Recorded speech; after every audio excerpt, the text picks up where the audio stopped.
শিক্ষামন্ত্রী এহসানুল হক মিলনের পদত্যাগের দাবিতে বিভিন্ন জেলায় বিক্ষোভ ও মহাসড়ক অবরোধ কর্মসূচি পালন করেছে এইচএসসি পরীক্ষার্থীরা।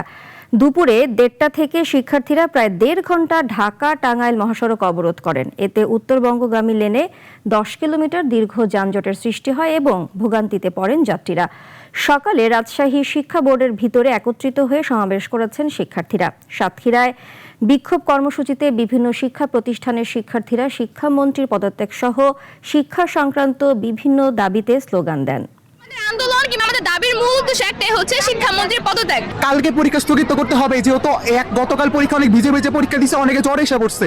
এখন কেন হচ্ছে পরীক্ষা স্থগিত করা হচ্ছে না? বারবার বলছি আমরা ফার্মের মুরগি না, আমরা বাজ পাখি। আমাদের জন্য কিন্তু আপনারা 17 বছর পর আবার এই শিক্ষামন্ত্রী বা আপনারা পদে বসতে পারছেন। তো বি কেয়ারফুল। শিক্ষামন্ত্রী পরীক্ষার আগে ঘোষণা দিয়েছিলেন যে যদি কোনো একটা বোর্ডে বা কোনো একটা অঞ্চলে পরীক্ষা স্থগিত হয় তাহলে অভিন্ন প্রশ্ন হওয়ার কারণে বাংলাদেশের সমস্ত বোর্ডে বা সমস্ত অঞ্চলে পরীক্ষা স্থগিত করে দেওয়া হবে।